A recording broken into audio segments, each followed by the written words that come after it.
એને નિભાવવી મુશ્કેલ નટ ચાલે જેમ દોરડે એવો આ બધો ખેલ એવો આ બધો ખેલ ગુરુ બિન કશું ઉગે નહીં ભક્તિ મુક્તિ કા મોલ રવિ કહે પથ્થર બોયો ખેત में नहीं फल के फूल नहीं फल के फूल। सदगुरु महाराज की जय। रामचंद्र भगवान की जय। कृष्ण कन्हैया लाल की जय। नमः पार्वती पते हर हर महादेव हर। આજનો પાવન અને પવિત્ર પ્રસંગ સેટેલાઇટની પવિત્ર ધરા સદગુરુ શ્રી ગોવિંદરામ મહારાજ સાણોદા, સદગુરુ શ્રી ગોવિંદરામ મહારાજ સોલા નિવાસી મહાપુરુષોની પુણ્યતિથિ નિમિત્તે અને એમાંય નાથા દાદાને વાર્ષિક 45 નિમિત્તે જે ભજન રાખ્યું છે એ બદલ પરિવારના આવા ઉમદા ભાવને કોટી કોટી વંદન સાથે જય ગુરુ મહારાજ। વ્યાસપીઠ ઉપર બિરાજમાન પરમ પૂજ્ય પ્રકાશરામજી મહારાજ, પરમ પૂજ્ય ચંદુરામજી મહારાજ, કનુરામજી મહારાજ અને ઝવેરરામજી મહારાજ અને સૌ પધારેલ હરિભક્તોના ચરણોમાં કોટી કોટી વંદન સાથે ફરીથી જય ગુરુ મહારાજ। ખૂબ સુંદર મજાનો પ્રસંગ। પરમાત્માની કંઈક એવી કૃપા હોય ત્યારે આપણને સૌને આવી ધર્મની સભાની અંદર બેસવાનો મોકો મળે છે। કોઈ મહાપુરુષ સુંદર મજાની વાત કરે છે કે ધર્મ આપણે કોને કહેશું, અને ત્યારે શરણજી મહારાજ કરીને છે એ એવું કહે છે કે ધર્મ છે ને એ પ્રેમથી ઉત્પન્ન થાય।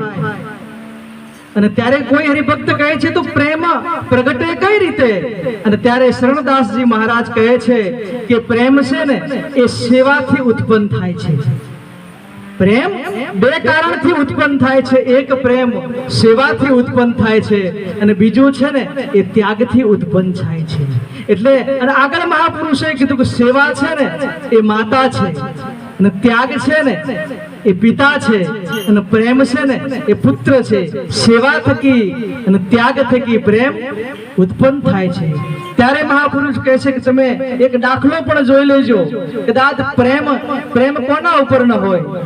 એક માં હોય અને પુત્ર પ્રત્યે એને પ્રેમ હોય ને ત્યારે જ એ પુત્ર કદાચ ખોળો વગાડે ને, કદાચ આપણા 60-70 વર્ષના દાદા હોય અને નાનું દીકરું હોય અને કદાચ જો આપણો ખોળો વગાડે અને એ બગાડતા બગાડતા લેવા જાય તો લેનારનો પણ ખોળો બગાડે ને તો એ જાણે ભગવાન અમૃતના અમીનો વર્ષા કરતો હોય ને એવો અંદરથી રાજ ઉભો થાય, અલ મારો દીકરો પલાળ્યો। કારણ કે એનો મુખારવિંદ છે ને એ આખો પલટાઈ જાય। કેમ? કારણ કે ત્યાં પ્રેમ છે, પુત્ર પ્રત્યે માનો પ્રેમ છે। એમ મને ને તમને પરમાત્મા પ્રત્યે પ્રેમ જ્યારે જાગૃત થાય કે જ્યારે આપણે સૌ ધર્મને જાણીશું ને ત્યારે આના પ્રત્યે આપણને પ્રેમ જાગૃત થશે। ત્યારે એક ધર્મપરાયણ રાજા હોય છે, ખૂબ મોટું નગર અને અસંખ્ય હરિભક્તો ત્યાં નગરની અંદર હોય છે। ત્યારે ધર્મ પ્રત્યે જિજ્ઞાસુ મહારાજા હોય છે, ત્યારે એને એવો ભાવ થાય છે કે મારે હું શું કરું તો આ નગરની અંદર બધાય હરિજનો હરિભક્તો ધર્મપરાયણ થાય। ત્યારે કોઈ હરિભક્તોને વાત પહોંચાડે છે, ત્યારે એક પછી એક હરિભક્તોને મહાપુરુષો ત્યાં મળવા આવે છે. ત્યારે એ રાજાને કહે છે કે ધર્મને મારે જાણવો છે. ત્યારે કોઈ આ સંપ્રદાયના આવે છે, કોઈ પેલી સંપ્રદાયના આવે છે. એટલે રાજાને આ વાત મગજમાં બેસતી નથી. મારે તો ધર્મને જાણવો છે અને મને આ સંપ્રદાયના વાળામાં બધાએ વાત કરીને હજુ મને વાત બેસતી પૂરી નથી. તો હજુ કોઈ એવા મહાપુરુષ ખરા કે જે વાત મારા અંદર બેસી જાય? ખૂબ મહેનત કરી ત્યારે કોઈ કીધું કે આપણે નજીકમાં એક સંત મહાપુરુષ છે, એને આપણે અહીંયા તેડાઈએ. બરોબર, એ મહાપુરુષને બોલાવે છે અને કહે છે કે પ્રભુ મારે ધર્મને જાણવો છે, આ ધર્મની ઉપાસના મારે કરવી છે, પરમ તત્વનો ભેદ મારે જાણવો છે, આત્મ તત્વનો ભેદ મારે જાણવો છે. તો એના માટે શું કરવું પડે? અને ત્યારે એ મહાપુરુષ કહે છે કે બેટા હું આ બધું જ તને જણાવ. તો કે જણાવો પ્રભુ. તો અત્યારે નહીં, આ ભૂમિકા હું ન જણાવી શકું. તો કે કેમ? તો કે આના માટે તમારે નદીની પેલે પાર આવવું પડશે, રાજાને કહે છે. તો રાજા કહે છે કે નદીની પેલે પાર આવું એના કરતા તો અહીંયા જ મને આ વાત જણાવી દો ને. ત્યારે સંત મહાપુરુષ ના પાડે છે કે ના, આ જાણવાની ભૂમિકા નથી. કારણ કે નદીની પેલી બાજુ જે છે ને એ બીજા રાજાનું રાજ્ય છે. એટલે કદાચ નદીની પેલે પાર જશું ને ત્યારે અમે તમારી પ્રજા નહીં હોઈએ અને તમે અમારા રાજા નહીં હો, અને તમે અમારા રાજા નહીં હો. અને બરોબર પેલી પાર આપણે જશું ને નદીની, ત્યારે તમે રાજા નહીં હોય અને હું પ્રજા નહીં હોય, અને ત્યારે તમને આ વાત કદાચ હું કહીશ ને તો આ વાત તમારા ગળાની અંદર ઉતરશે. બરોબર નદીની અંદર જવાની કોશિશ કરે છે. ત્યારે મહાપુરુષ કહે છે કે જવાનું કઈ રીતે? ત્યારે રાજાએ કીધું હું અત્યારે નાવડાની વ્યવસ્થા કરું છું. આ તો રાજ હતું, નગર હતું, ત્યાં શું વ્યવસ્થા ના હોય? એટલે રાજાએ તરત હોડી મગાઈ, નાવ મગાઈ. અને ત્યારે સંત મહાપુરુષે કીધું કે આ નાવ છે ને એની અંદર બરોબર વ્યવસ્થા નથી. કેમ કે આના લાકડા થોડા જર્જરિત છે, આની અંદર કાણું પડી છે, એટલે આ નાવ ચાલશે નહીં. અને પછી બીજી નાવ લાવે છે અને ત્યારે એ મહાપુરુષ કહે છે આ નાવ પણ ચાલશે નહીં. કેમ કે આના ફરતા જે દોરડા બાંધ્યા છે ને એ દોરડા મજબૂત નથી, માટે આ નાવ પણ ચાલશે નહીં. એમ કરીને ત્રીજી નાવ બોલાવે છે ને ત્રીજી નાવ બોલાવે છે ત્યારે કહે છે કે આની અંદર જે ફરતો જે ટાયરો જે ડૂબવા ન દે એવો પદાર્થ હોય, એવો પદાર્થ આની અંદર નથી, માટે આ નાવ પણ નહીં ચાલે. બીજી નાવ મગાવે છે અને ત્યારે પણ સંત મહાપુરુષ કહે છે આને બરોબર રંગ રોગાન નથી, એટલે આ નાવ પણ ચાલશે નહીં. એક પછી નાવ, એક પછી એક નાવ, એક પછી એક નાવ, એવું 50 નાવો જ્યાં મગાવે છે. ત્યારે રાજા અંદરથી ક્રોધ થોડો ઉત્પન્ન થાય છે અને રાજાને બોલે છે કે હે મહાપુરુષ, આપણે એક નાની એવી નદી તરીને ખાલી ઓલે પાર જાવ છે, એમે તમે આ નાવડું નહીં ને પેલું નાવડું નહીં, આવું શું નાવડું કરો છો? આપણે વટવું છે થોડુંક, ખાલી પેલી પાર જ જવાનું છે, અને આમાં ક્યાં આટલા બધા નાવડાને બદલાવાની જરૂર છે? તમને વિશ્વાસ નથી આવતો? અને ત્યારે એ મહાપુરુષ કહે છે કે હે રાજન, હું પણ તને આજ કહેવા માંગુ છું, એક પરમાત્માએ આપેલો આ ભવ સંસાર માટે આ જિંદગી આપણે નાની એવડી જિંદગી તરવાનું છે. તો આના માટે તમે ગોતો છો કે આ સંપ્રદાય નથી સારો, પેલો સંપ્રદાય નથી સારો. આના માટે તમારે સંપ્રદાયની અવગણના કરવાની જરૂર નથી, કેવલ તમારે ધર્મ જાણવાની જરૂર છે. એક ધર્મ જાણવાથી તમને બધું જ જણાઈ જશે. અને ધર્મ કઈ રીતે જણાય? અને ત્યારે કીધું કે ધર્મ છે ને એ તો પ્રેમથી જણાય. અને પ્રેમ કઈ રીતે ઉત્પન્ન થાય? તો પ્રેમ છે ને એ સેવા થકી ઉત્પન્ન થાય અને ત્યાગ થકી ઉત્પન્ન થાય. અને સેવા થકી, પ્રેમ થકી જે ઘરની અંદર, જે પરિવારની અંદર, જે આંગણાની અંદર જ્યાં ધર્મ ધગધગતો હોય ને એના વિચારોની અંદર પૂર્ણતા હોય, એના વિચારોની અંદર પૂર્ણતા હોય, એના વિચારોની અંદર વડીલોને સમજવાની ભાવના હોય, એના વિચારોની અંદર નાનું બાળક હોય તો એને પણ સાંભળવાની ભાવના હોય. આવો જે પરિવાર છે ને એ ધર્મપરાયણ પરિવાર કહેવાય છે. અને એટલે મહાપુરુષોએ કીધું કે એટલે આગળ મહાપુરુષ વાણીની અંદર શું કહે છે? જેના ઘર સદા ગુરુજીના વાસા રે, ઉજળા રે એના આંગણા રે હોજી. જેના ઘર સદા ગુરુજીના વાસા રે,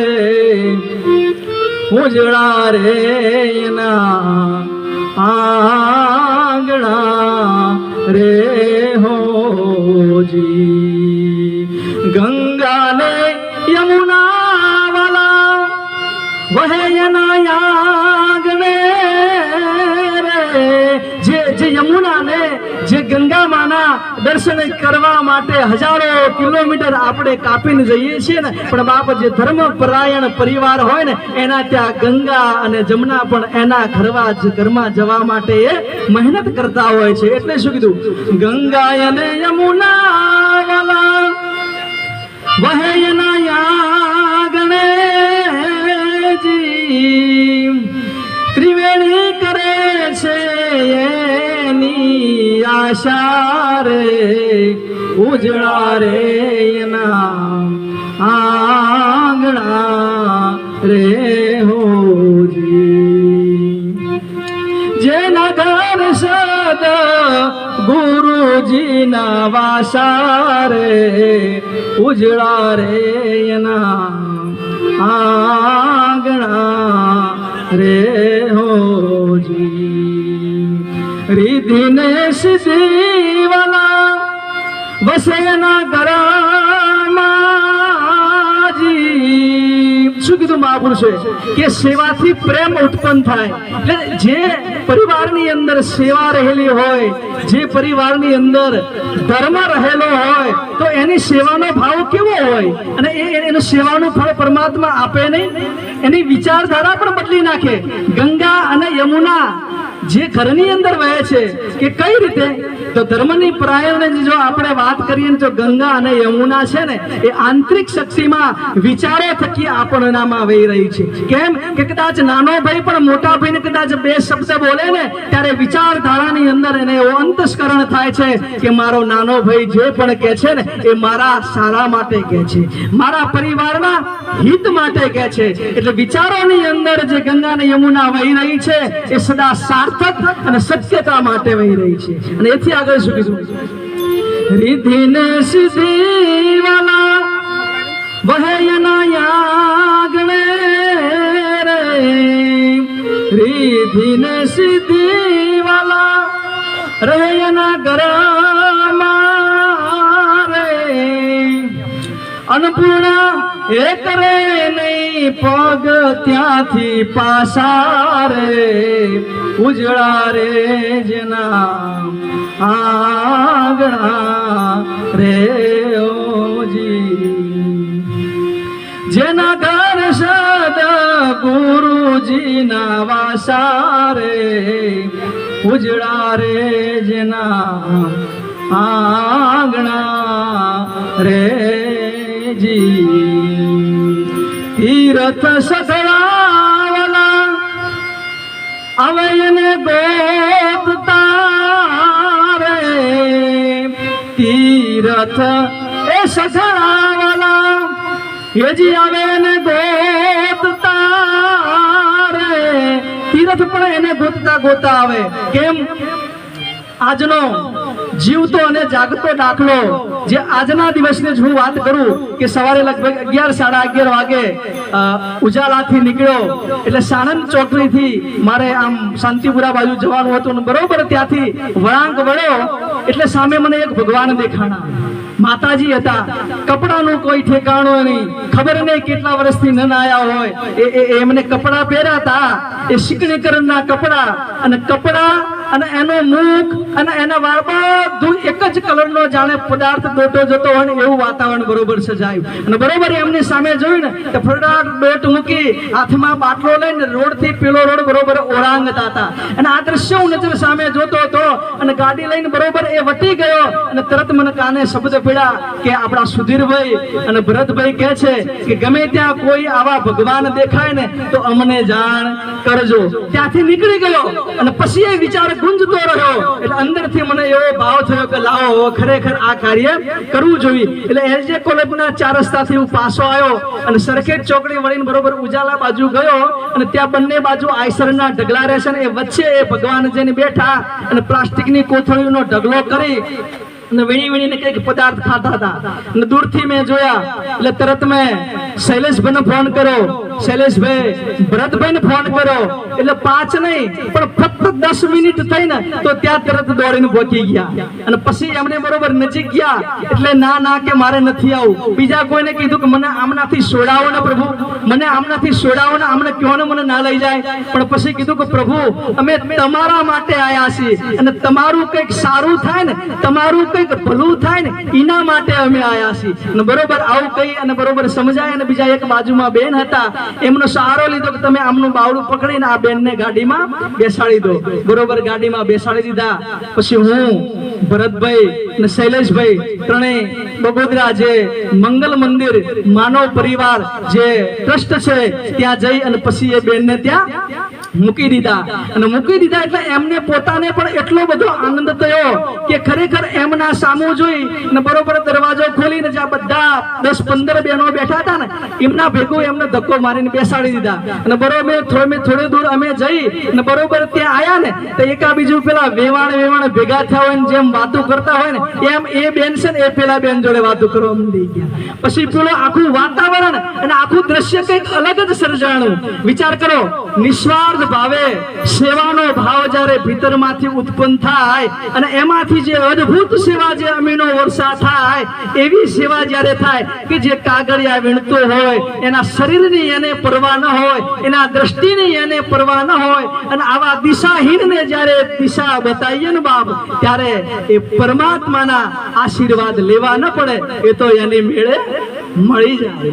અને આવું જ્યાં સેવાનું દ્રશ્ય જોયું ત્યારે ખરેખર અંદરથી ખૂબ રાજીપો થયો અને એની સાથે જ્યારે ઓફિસની અંદર જે ત્યાંના જે મેન વડીલ છે જગદીશભાઈ કરીને અને એમને અમે મળ્યા. બીજા પણ 500 વ્યક્તિઓ હતા અને ત્યારે એમની ખુરશી ઉપરથી બેઠા 2 શબ્દ બોલ્યા કે આ બધું જે કંઈ થઈ રહ્યું છે ને એ ભગવાનની કૃપાથી થઈ રહ્યું છે, આમાં અમે કંઈ કરતા નથી. એમાં એ 2 થી 3 જણાને વાત કરતા હતા ને એમાં ભરતભાઈનો પરિચય એમને આપ્યો કે ખરેખર વંદન તો આ ભરતભાઈ જેવા વડીલ પુરુષોનો છે કે જેમના ખજાને કોઈ ખોટ